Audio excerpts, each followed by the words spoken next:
সন্তান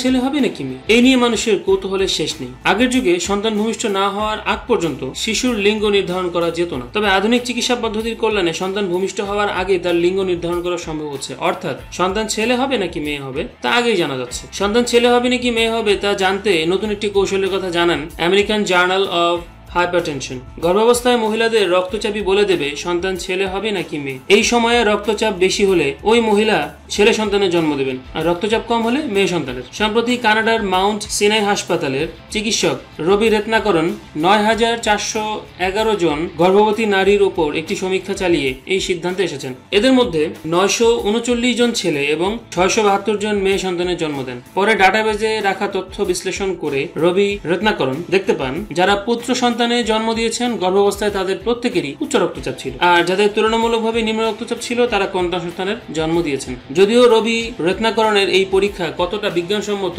তা নিয়ে বিতর্ক রয়েছে। কিভাবে রক্তচাপের উপর বিষয়টি নির্ভরশীল তা নিয়ে স্পষ্ট করে কোনো বৈজ্ঞানিক ব্যাখ্যা ওই জার্নালে উল্লেখ করেননি রবি।